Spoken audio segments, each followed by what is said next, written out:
Are we agreeing at this point that there's a higher possibility that aliens exist than murder hornets? Is that what we just said? Oh, absolutely. All right. We're ready to roll. Let's go.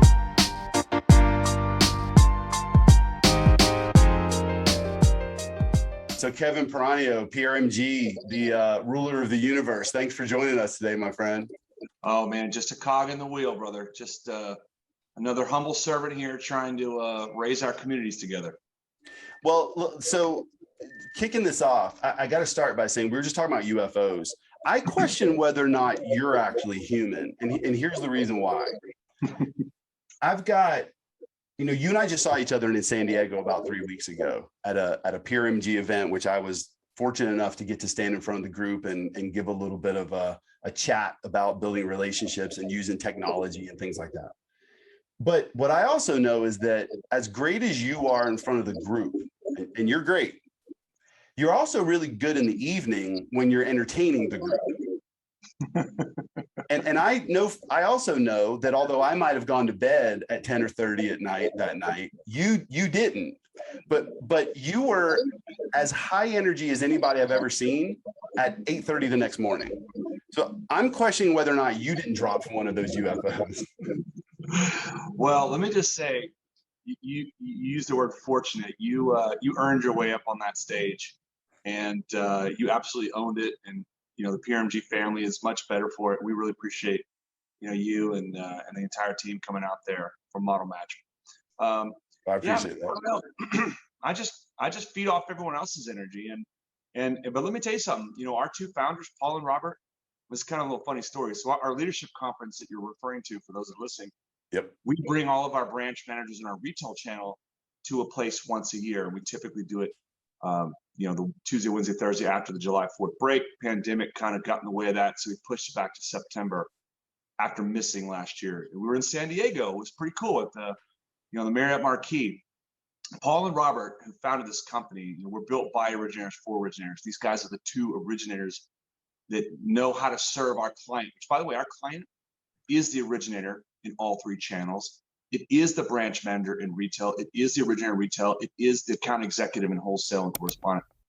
These two guys, I mean, they're the same way. We kind of shepherded our team, around Gaslamp District, had some pizza late night. Let's just say it was about 3:30 in the morning. And Paul and Robert and I are sitting there at the front door. We made sure the last person came in who was smoking a cigarette, and this other group that was over there in the lobby scarfing down some pizza. We made sure they all went to bed. And then the three of us went in to the elevator, and we just happened to be in the same tower, the same elevator. And we kind of looked at each other like, all right, the flock has come home.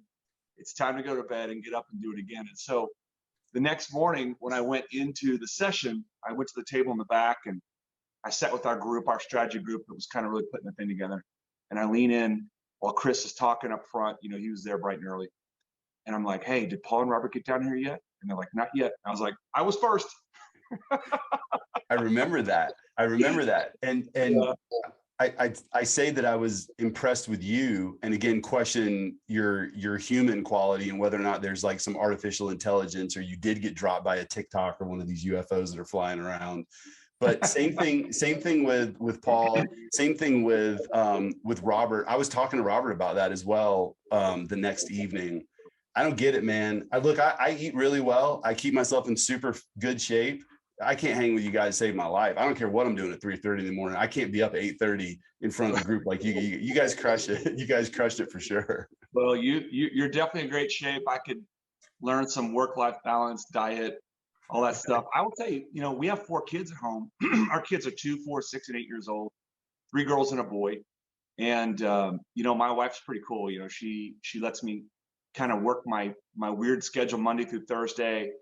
Sometimes it's late nights. I was at the office in Corona last night until 3 in the morning, because I've been on the road, basically 6 weeks. And I just had to get caught up on all my email, and I just sat there until I got it all done. I like to just get done my stuff. But, I couldn't do that if my wife wasn't, handling the kids, 3 kids going to soccer and karate and Kumon and school and, swimming lessons. And then, she's there holding down the fort so I can get out there and get it done. And, when the kids are crazy, she, when I'm getting my 3 or 4.5 hours of sleep, she lets me get it, so, right.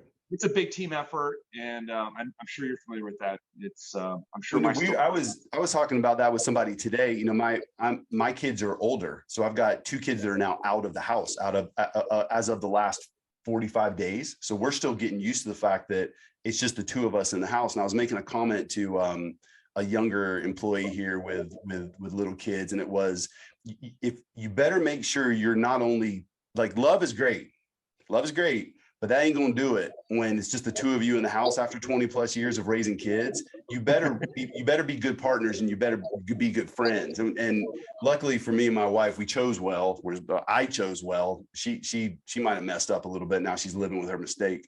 But nonetheless, it is super important. You know, that also makes me think about just the value of partnerships, right? And you talked about that a few weeks back at your company event. You know, you've got that partnership with your wife, and I'm sure you could tell some stories about periods of time where the industry or the business wasn't going in a direction that felt super positive.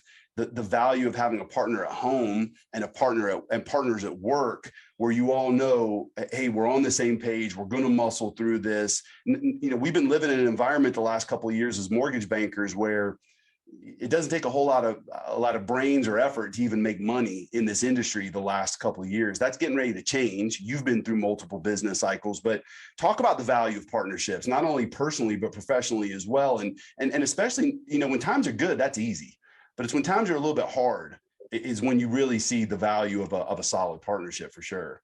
Oh yeah, I mean, you know, I can't say that, you know, professionally I've ever really had any struggles other than since the crash. You know, we were, you know, my team, which is now the East Coast operations and sales team, you know, for PRMG, was my team at First Magnus, and every lender went out of business in '06, '07, Right. '08. The only ones that didn't got bailed out by the government, and you had to be a bank with a portfolio to do that in checking accounts. So, you know, I struggled there. I had a small little lender for about 3 years. I partnered with some guys who kind of weren't the best business people. But I was friends with my wife Rebecca, and then we started dating, and it was like, you know, I want to use this term kind of loosely. You know, I was independent at that point. It was, you know, I had broken off an engagement. I was the most broke I had been to that point. Let's just say that, you know, other than um, being a college student. But you know, when And you're a college, this was 2007, 2008. yeah, I mean, I really started dating my wife in '09, and so she was there when I had 1 year left of this company that went down in flames. Second company in a row that went down in flames. It was, you know, mismanaged capital by the two founders there, and that's when I ran into Paul and Robert, and they had no presence east of the Mississippi, and so, you know, I was going through this whole mindset thing, like I got to just keep grinding, keep going forward. I got into triathlon super hard. I was running Ironman races, and my wife, you know, at the time, my girlfriend, I mean, she was cooking for 3 people. You know, I was eating like a horse, and you know, she didn't care, you know, how much money I had or didn't have, or you know, what I was all about. You know, we just really connected, and that connection at that, I don't want to say the low point, because I don't look at, you know, it was a low point looking back in my life compared to the rest of it, but I never felt low at any time. I just like, all right, it's part of the cycle. You're just going to grind and move forward out of this. And but my wife was there at one of the low points in my life. But again, I don't want you to think like I have a poor me attitude, because I don't. I think there's always upside no matter what. You know, so anyway, she was there early, and we formed a good partnership. And you know, then, you know, PRMG just kept, you know, taking off, and she was along for the ride. And then we had kids almost right away. You know, we got married, and I guess that was, geez, 12. And you know, we got pregnant within 45 days on our honeymoon, and you know, off to the races. You know, so, you know, partnership at home, partnership at work. You know, Paul and Robert, now Gary Malice, who's our partner, doing capital markets and strategy. Brilliant guy, riding the ship. Been through a crash. He was one of the owners of First Magnus. So when the pandemic happened last year, man, he was on point. We had capital reserve. We went through like zero issues. Nobody wanted to buy loans. Fine, screw it. You know what? We'll service the hell out of our loans. And we went from, you know, like 4,000 units to 40,000 units in about a year and a half. So, built up a nice little nest egg in our portfolio. So we've been able to pivot and ride these waves. And, everyone sees, a podcast, and they see, you and I on stage, and they think life is good and who handed this guy what. And, but like everything, man, I mean, you and your wife, it took you 20 years to get to the point where you're at. Now you got to reconnect on another level. And so you're never done. You said something once on one of our calls, I said, hey guys, it's peak recruiting season. And then you were like, well, there's no such thing as peak recruiting season. You're always supposed to recruit. And I'm like, well, okay, it's peak ask for the business season. This is right. Peak conversion season. Yeah. Right. So, different in semantics there. But the point that you made is that you've always got to be improving. You always have to be doing the work. You always have to be trying to make, something better than what you have. And that goes for everything: relationships, partnerships, our industry, fitness, diet, all that. So just never stop improving. That includes my lack of sleep. So, for what it matters, I got 11 hours of sleep on Sunday night. I don't even know how I did it, but it was the most amazing thing ever. No, that is amazing. So going back though, you have this personality, almost like a philosophy to your personality, where you don't see it as whatever's happening that's a barrier. Or 2008 as an example, when things were falling apart, the world was coming to an end for a lot of people. Maybe your mindset was a little bit different, where you see opportunity in that, or you're ready for the next thing. Is that something that you learned over time? Do you think you were born that way? Did you have parents that sort of instilled some things in you? And then I guess my follow-up to that is, how do you work with or build up people in your company that aren't inherently like that maybe don't react to an adjustment in market conditions the way that you do? Sure. So I will say, let's separate IQ versus EQ, right? So there's, your intelligence quotient, and then there's your emotional quotient. So your emotional intelligence, and emotional intelligence is something that you learn over time. I mean, that, for any of us that have had kids, you see how toddlers act. So what humans are like at their worst form, right? And so, not that the problems that little kids have are big problems. Little kids, little problems; big kids, big problems. But right. but you can see it like our basic mentality and mindset. You can see that it is a challenge for humans to control their emotions. And so, my dad was super smart. He had an electrical engineering degree in, I guess 62 or no 64, in at LSU. Actually, it was 62 now that I think about it. And getting a double E degree in the 60s is like, that was like what data science is today, right? Right. Worked for Westinghouse for a couple years in Baltimore, and then he got his master's in electrical engineering at SMU in Dallas, paid for by Texas Instruments, which is a company that invented the computer chip. Right. So I got some intelligence from my father. My mom's bright too. She has a master's in teaching, and she taught in Dallas at Highland Park Elementary, which is where my niece and nephew go now to this day, which is crazy. We didn't grow up. We didn't grow up in Highland Park. We didn't have money. We grew up in Garland, but my sister somehow found her way back to Highland Park. So, good for her. She's successful in her own right, running a jewelry business. But, the point is, you learn emotional intelligence over time. And so what I try and do is I try and tap into that engineering mindset that my dad had. So, okay, here's a problem, boom, boom, boom, boom, boom, let's fix it, right? And just attack it like a computer would attack it. Computers don't have emotions. I'm the one slamming my mouse down when I'm pissed off and yelling at my screen. My computer does it, hey, I'm not gonna send this email because I don't like the way you're talking to me, So, when you're solving problems and you're looking at life and you're going through some stuff, you have to just bury your emotions and look at things, through a different prism. And it's hard, especially if you've had a cocktail, especially if you're in a relationship and you're feeding off someone else's emotional energy, especially if you're dealing with someone that, in business that doesn't have emotional intelligence. And so, it's hard to keep those things in check. And so I just try and be mindful of that, and I still mess up all the time. And but I try not to make fatal errors. I try not to say things that you can't take back and really change, the paradigm of your business, of your transaction, of your relationship with your family or your spouse or your kids or your friends.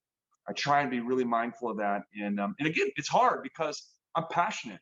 You know, I'm, you want to be passionate and show this energy, but you also don't want to, have unintelligent emotional thoughts that, really just put people on the wrong path. So it's a constant struggle. And I think anyone can relate to, that kind of way of controlling your mindset.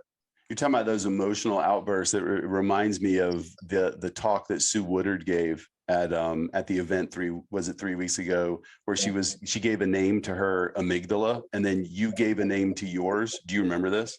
Yeah, it was Ken. Yeah. No, Yeah. it wasn't. It was Keith. No, mine was Ken. I thought it was Keith, because you said F Keith later. Well, someone said Keith. It was killing. What was it? Killing. What did I say? It was killing energy. It was really good, whatever it was. Yeah, I know. And I wrote it down too. Did you remember? Now neither one of us remember. Hey, that was good. That was a gotcha. Yeah. So. And by the way, the point wasn't to test you to see if you remember. The point was that's exactly what you're talking about. Is that Ken part of your brain, which is either telling you to be afraid to go do something, or you're going to go look for it now. Oh, dude, now this makes me so mad that you're good. Go find it. You're either going to be afraid to go do something, or even tell you to go jump off of a cliff, and ultimately you've got to live somewhere in between. It is Keith. Killing excitement in the heart. That's what it was. I was right. It was Keith. You were totally right, dude.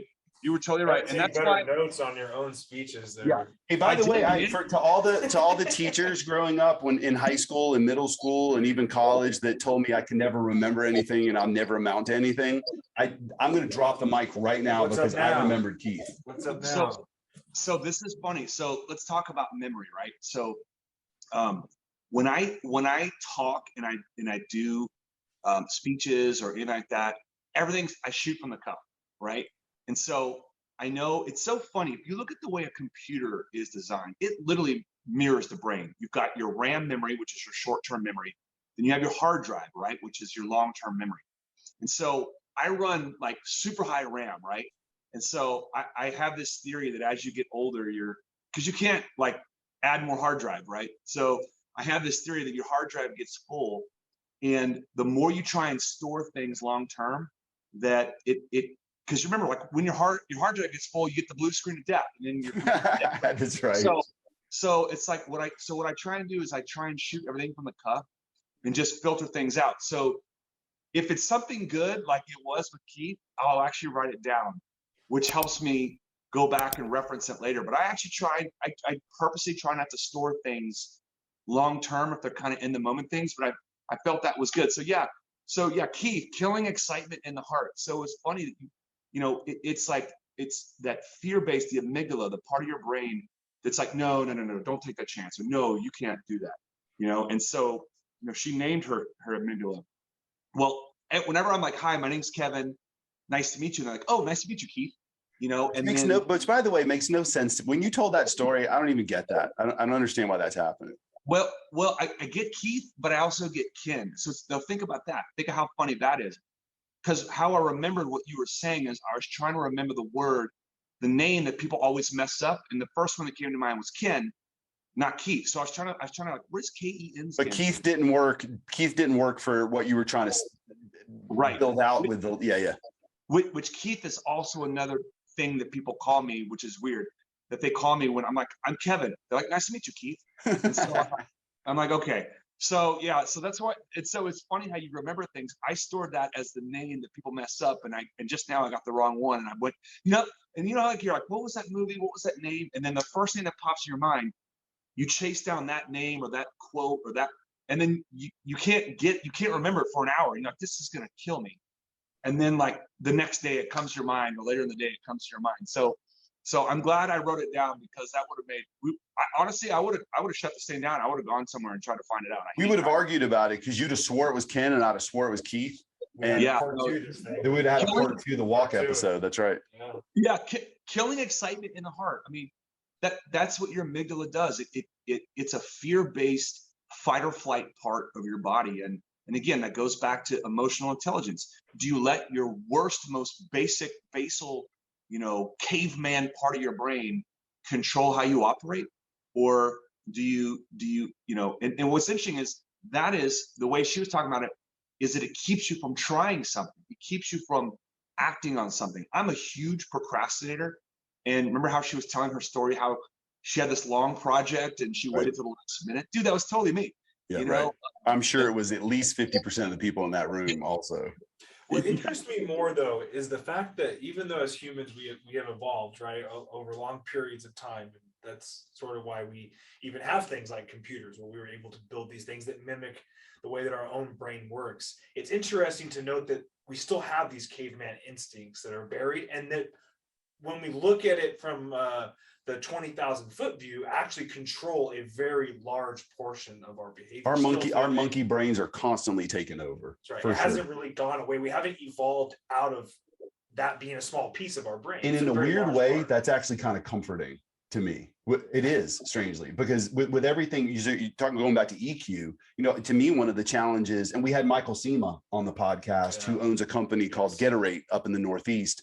Michael's a young up and comer, mortgage banker, really, really a superstar in the business. And he was talking about IQ and EQ a lot as well. And one of the things that got me thinking about was, and Kevin, you mentioned this earlier, a lot of people know you by your LinkedIn posts. A lot of people know you maybe by other social media that you're on. And when you do your LinkedIn post, you're very confident. And a lot of times you're in some cool places with some cool people and you look like you're having a really good time. That's the only thing they see about you, though. They don't see the rest of it. And so, and that's all emotion. That's all emotion is all that is. And so we're bombarded with the emotional side of social media, where we think we know what's happening in somebody's life, or we think we know what's happening across even an industry or a business. And then on top of that, you are surrounded by people that you support and that you manage that are highly emotional commission salespeople. You combine those two things together, and it's just like monkey brain, monkey brain, monkey brain. What I like about the monkey brain side, though, is that I don't care if Instagram exists or not, your monkey brain is going to bring you back to that place where we lived hundreds of years ago. Well, think about that. And I'm glad you said monkey brain and not lizard brain, but that's a different story. We can go back to the UFOs. Yeah. That's right. UFOs, that's right. Well, we could call it the Adam and Eve brain, but the male brain isn't fully formed until like around 25 or 26, and the female brain is like 23, 24. So you're still formulating how you're going to think and look at the world, even into basically, a third of your life is over, or more. I'm more than halfway done, and I'm telling you, man, I don't know, I don't know nearly enough. There better be a whole lot more to learn, or else I'm in trouble. Well, there is, but what won't change is the way, and it's this is a really hard thing to train. So, you get back to that primitive brain. You size things up in like 2 milliseconds, right? If I look at someone and something, my brain knows what it thinks and judges immediately. Now, you judge something as a threat. Do you judge, like, if someone's going like this, not a threat. If they're smiling, you're like, not a threat. That's a learned response, and you can do that within a second. That's why people are judgmental with the way people dress, or even the color of their skin, based on biases and bigotry in religious beliefs and things that they've been growing up. So you have to train your brain to either think differently and recognize patterns and think a different way than the caveman brain trying to survive and not get eaten by a dinosaur in that millisecond, or train to overcome that initial thought and use your better judgment, which again goes back to EQ. That everyone does it. Every single person within a millisecond or two of seeing anything, any situation, anywhere, any person has a thought of what they see. That's how fast our brain works. And so, you never get a second chance to make a first impression. And so when you bring up social media, you're seeing these things on social media and you're making a judgment right when you see something. I have an Aunt B. I love her. I know her. She's Like she was older than my dad. You know, there's three sisters. She's like the matriarch of the family. She's the genealogy person. And if I had not known her or loved her for who she is, if I just saw her post on Facebook, she is like hyper political, super one way, bashing one person constantly. Like that would be all I would think of who she is. Right. You know, and so, and I know social media isn't real. So I just kind of like, I actually got off social media a few years ago, especially with all the politics. Like, I don't want to judge people based on what they put on these areas. And don't forget, you can also craftily control your image or your message on social media. You could put out an image that's fake. You know, I try and be real. Like, I don't hide anything.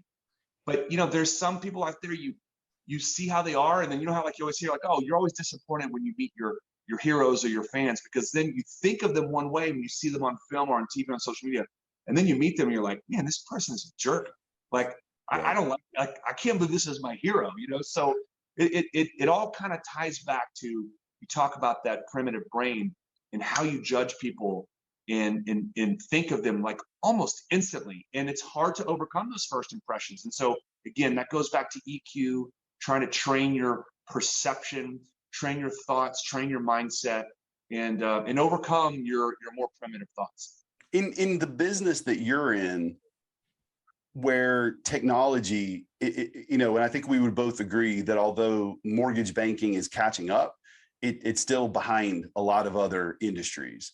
But in an industry where technology is certainly catching up and becoming a really big part of everything that we do in the mortgage industry, how do you pair those two things together? How do you pair, which is complete AI, machine learning, technology to create efficiencies, to support processes from a regulatory and compliance perspective, to buy us more time as salespeople as well.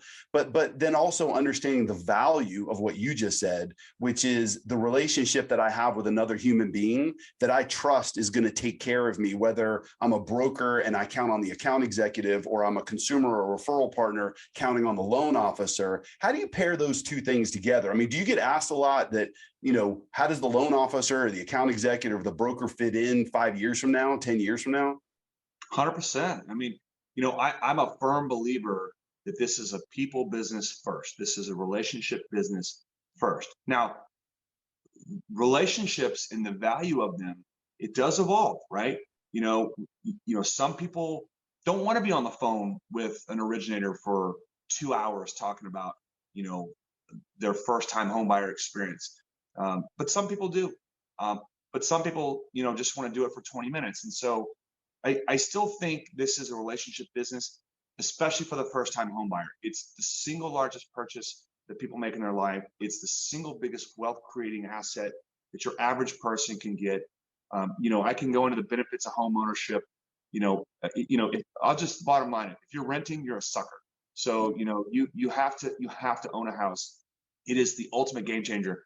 It's the ultimate hedge for inflation. I'm not even gonna go there. Anyway, so the thing about technology and where I see that it has value is that it gives back time. And you mentioned time. Time is the one asset you can never get back. I cannot get back this time on this recording. I think it's well spent because all three of us, we're bonding together, and then we're creating value for someone that's going to listen and take their time to get something out of it. And they're going to be better and stronger. They're going to take one or two nuggets away.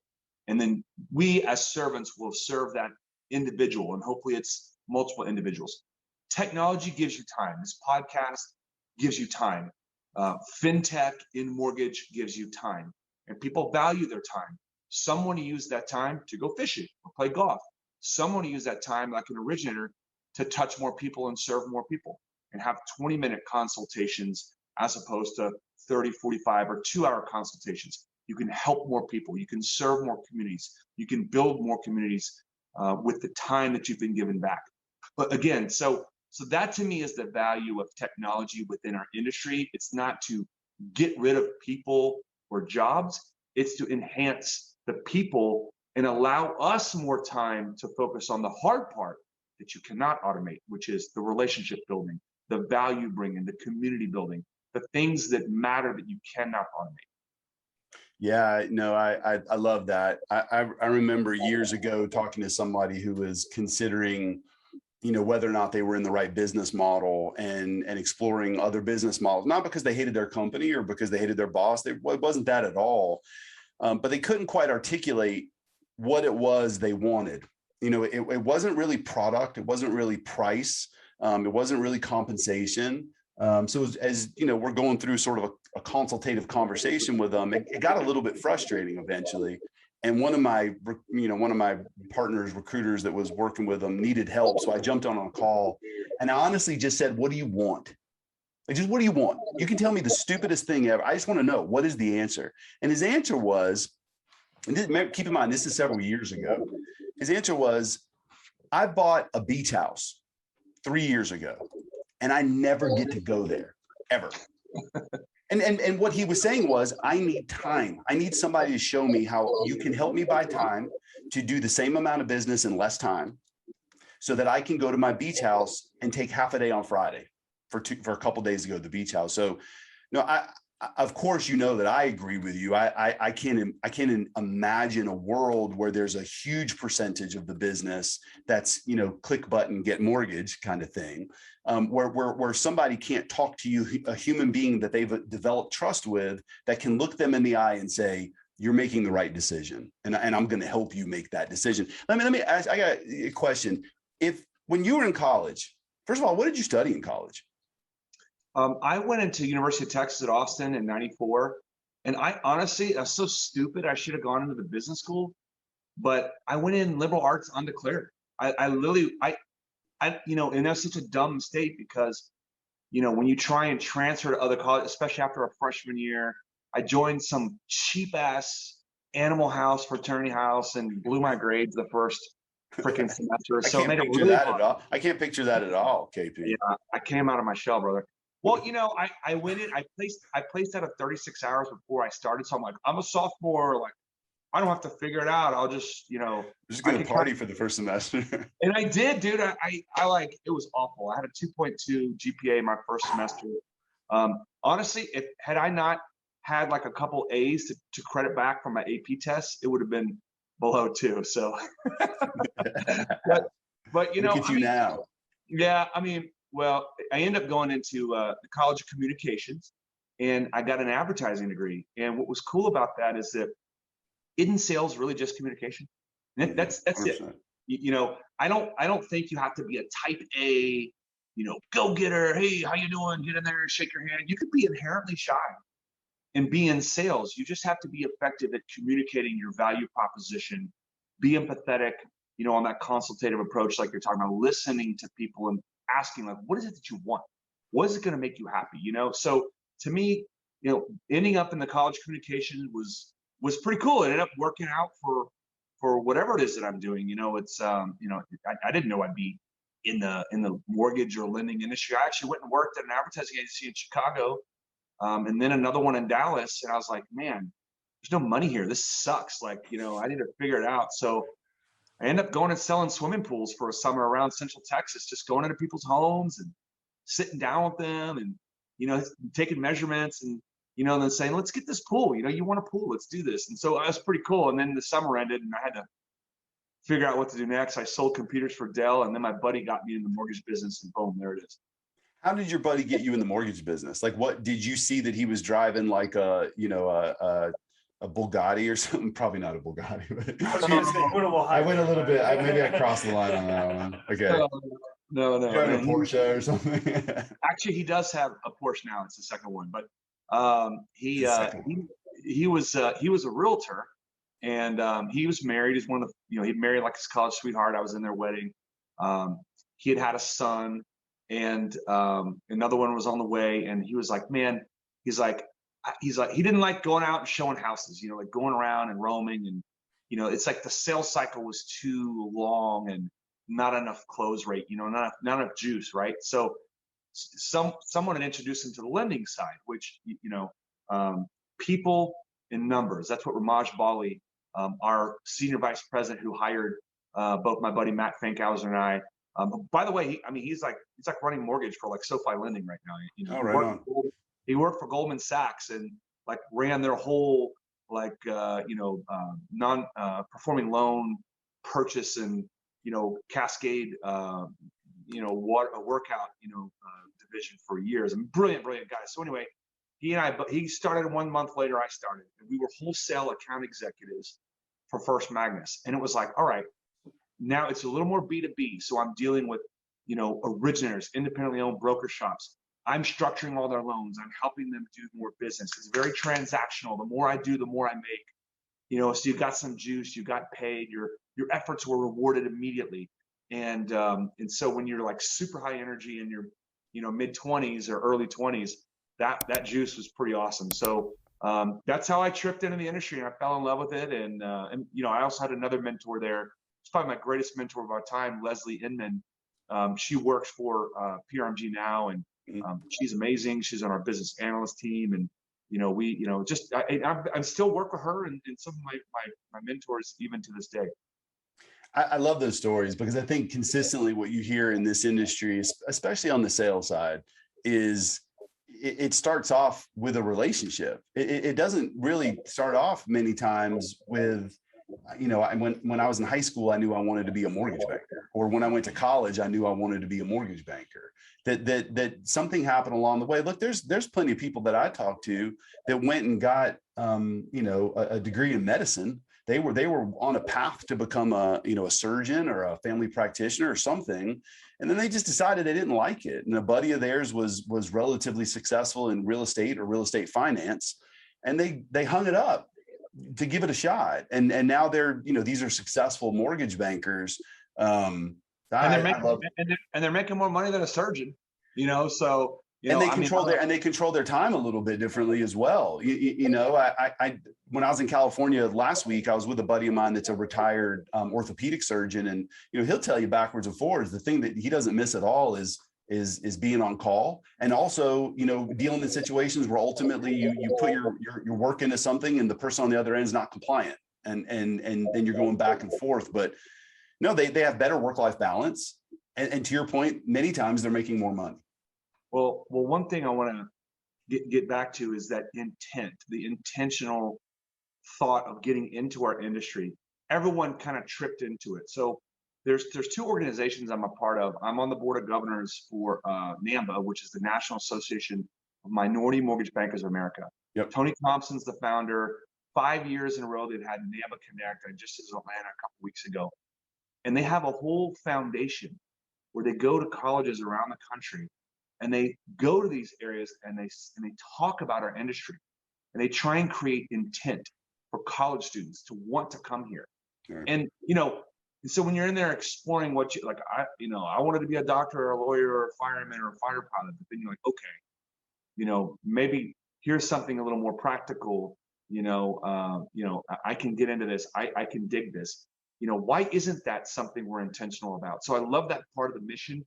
And then I'm on the board of directors of a company called Access Lending Academy. Paul Gelati is one of the co-founders. He's a homosexual man, and he sees this whole other segment in society that already has kind of a tough barrier to overcome, especially if your family isn't supportive. So how do you get that person to even know what mortgage banking is, Mm-hmm. and be intentional about coming into our industry? So we train our learners for free. We go and seek people out in underserved markets, minority dominated markets. We look for candidates. We try and get a nice balance, and train them for free as a closer or a funder, working on our processing training as well. And then we're trying to do deals with mortgage bankers to have basically a pipeline of learners that can be, operational employees down the line. So I'm at this point in my career where, I've always been a servant. I've always served others, anyone that asks for my help. But now I'm starting to see these greater missions, these greater finer points that, we can do. And I'm not like a super left-leaning, liberal person. I'm from Dallas, Texas. I'm fiscally conservative, but I'm socially moderate. I feel like that's kind of, right center is where America really lands. And I love the idea of intent and using, your experience and your resources to help people be intentional of getting into our business and not just tripping into it and then falling in love with it, you know? I'm really glad you brought those two organizations up, because I wanted to ask you about them. Now I don't have to, but one question I always do like to ask, and I think you might have already answered it just now, but there might be others, is outside of the industry, and those two are in the industry, but the intent and the people's lives that you're touching aren't necessarily what you and I would think is inside the industry. That's not your day-to-day job. That's something that you do outside that transcends the industry. Are there other things that you do that give you juice to put in the work, if you know what I mean? Like things outside of the business that you enjoy doing, or that give you that extra energy to wake up in the morning and give what you need to give on your day job? Well, I still work on this every day, but it's just try not being an asshole. All right. That's really what it comes down to. You are not the first person on this podcast to say that exactly. And you know what? And sometimes you feed off other people's energy. And so, and again, that's going back to like the mindset and trying to like not be that way. But I try and smile at everybody, and I try and like make everyone feel inclusive. Like whatever I'm doing and wherever I'm in, I'm like, come on, man, come on. Like come on, man. I don't know what your background is, but let's have a good time together. I'm so happy that we're all just experiencing this moment together and having a blessed life, a blessed moment, regardless of what's going on behind the scenes and what challenges anyone faces. And what I find is by being that way, you really get people disarmed. They open up. And you never know where that conversation could lead. Maybe someone kind of opens up about their a struggle they're facing, or they've got an idea and they just need someone to help get them over the edge. And hey, I've got a network of people. Let me introduce you to so-and-so. And so just give to the universe, and everyone gets stronger for it. So again, I don't want to sound like this weird old spiritual, I mean, I did move to California, so maybe it's kind of fitting here, but again, I think just being kind and being empathetic. And there's something I always say. I say, be an ear, not a mouth. Try and listen. Be an ear, not a mouth. When someone says something, just shut up and just listen. It's like what you're doing for me right now. You're listening, right? And so, but when the tables are turned and I want to know more about you or someone else, I ask a question, and then I'm an ear. And I think a lot of most of communication is listening. And so, and I talk a lot, right? But I listen even more. So, I think just being open and honest and listening to people and being empathetic for what they're dealing with or what they're saying, and then trying to be helpful. I mean, isn't that what our faith, teaches us is, am I my brother's keeper? Yes, I am. So, you see on LinkedIn, I'm like, thank you, brother. And I put up the prayers up there, and I'm very open and I'm engaging on LinkedIn. I reply to all my messages on LinkedIn, and, I try and hear people. People want to be heard, right? Like basic communication. You walk next to someone, you see them look at you, look at them, let them speak, let them acknowledge that they exist. Number one, ask them a question, let them speak, and then listen. If you just do that with everyone you come across, as busy as we are, God, you would just make this world a better place, and you never know where it will lead. I mean, it's just, I could get into a million stories of how I've tripped into things that just, like, I invested in a company that is now together with this Whoop band because I let an online trainer in my message box at LinkedIn. I engage with them. And, now I'm an investor in this deal, which, I don't know where it's going to lead, but I feel good about it. Like you just never know where all these conversations are going to go. And so just don't be an asshole. It's great advice. We I don't know if you know Dustin Owen with Waterstone. He's a regional. Yeah, great dude. Yeah, Dio's great, and he's got a podcast, the Loan Officer Podcast. And when he was on our podcast, probably over a year ago, at the very end of it, I said, "Hey, is there anything else you want to get off your chest? Any piece of advice?" And he said, "Yeah, don't be." He wasn't talking to me, I don't think. Maybe he was, but his advice was podcast kind of thing going on here. Well, and I think it was kind of in the midst of when you're building relationships, and especially when you're managing people.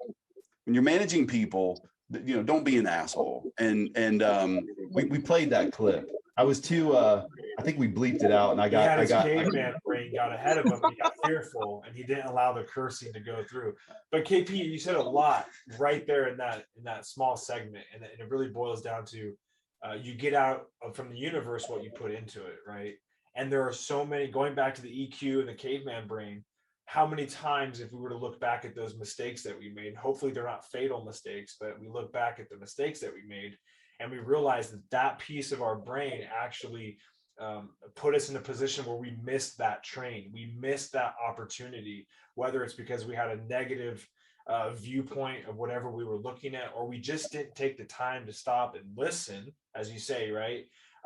To what we're hearing, and we put it to the side and we move on because we're fearful, like Eric not allowing cursing on the podcast. I'm not going to bleep KP out. We're not bleeping. You know, but those opportunities can if you want. Yeah, those opportunities get missed because of that, right? And you're probably in the position that you are today because you have that mindset. You actually step back and you say to yourself, I'm going to try to fix this. I'm not perfect. How do I get there? I'm going to strive every day to get there. And one day, maybe you will, but there is never an end to that struggle of putting that caveman brain to the side, or monkey brain. Well, but there's an extension to that also. And we're going to close out here in a minute because I want to be sensitive to Kevin's time, but there's an extension to that. What you guys just talked about does not come naturally for me. You might know this, Thomas, because you're with me every day and you see me yell and throw things but that's my process. I only do that with you because I know you can handle it. I don't do that with other people. And then you and I, we have a problem, we come up with a solution and we move on. Right. But when I see people like you, Kevin, out at conferences, at events, at your own company events, and the way that you talk to people and the way you treat people, it does remind me that although you would say that I probably do the same because you saw me in an environment where I had my game face on, but my natural game face is to put up a wall. It is to not trust. I've had to learn that over time, but I think that it's proof that you can. I have a business partner, Drew Waterhouse, who I think I introduced you to, Kevin. Drew, when I first met him, hugged everybody he saw. He hugged everyone. And right when we were getting to know each other as partners, I made a comment to him that I wish I was a little bit more like you. I wish that came naturally. And he told me that he had to learn that as well. Somebody taught him to get over this hump, either look people in the face and smile, or better yet, give them a hug. And so I love that you say that, and you talk the talk for sure. You walk the talk because I've seen you do this in person. So to close this out, anything else you want to get off your chest? I got one quick comment for you, and then I really don't want to talk about it. I just want to comment on it because you haven't yet, and I'm actually surprised. But before I do that, anything you want to get off your chest? Anything you want to say as we close this out? Well, I really appreciate obviously the time we spent to kind of be open and just talk about mindset in life and what makes both of us tick. And hopefully, people got some value out of this. We're super bullish on where the housing industry is going. I mean, there's just no replacing the local originator. The local originator is the best way for a consumer to get into that wealth creating house. I love that. I love that part of our mission. It's super exciting, and I'm sure it gets us both going every day. And of course, our families are super motivators, and let's just leave the world a better place because our legacy is our children, man. Let's make the world better for them.